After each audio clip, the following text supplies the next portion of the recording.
In this video, we're going to talk about using the new InMotion hosting service.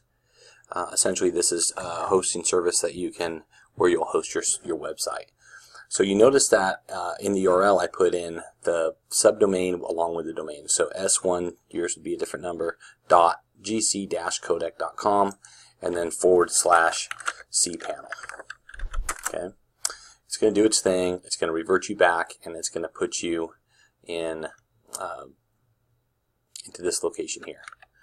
So you put your password in, okay, or your username, and then your password, and then click login. At this point, this is what cPanel looks like. Now, cPanel is a software package that most hosting companies use. It'll look very familiar, whatever hosting company you use. It'll have a file manager and FTP accounts, a place to come down and make your MySQL databases, and so forth.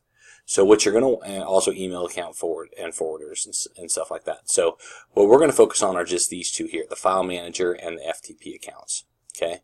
So what we want to do is, it's already saying I have an FTP account set up. So I'm going to go ahead and delete that account and show you how to set one up. So I'm going to click delete.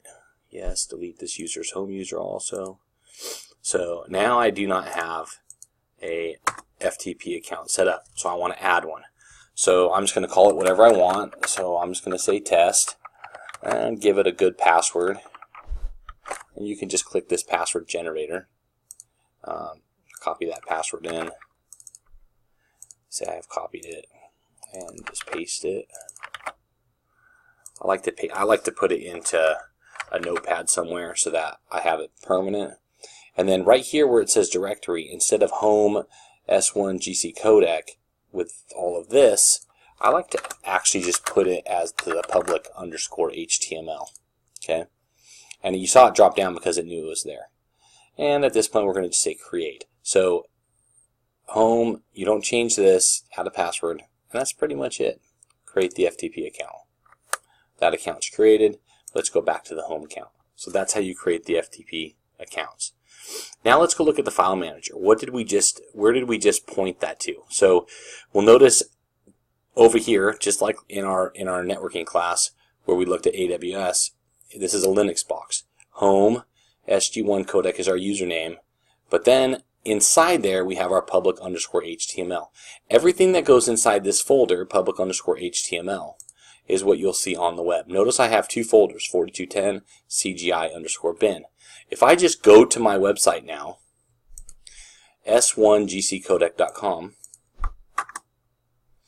notice that I have my 4210 folder in the CGI bin folder along with a basic hello.php page, or just a PHP page.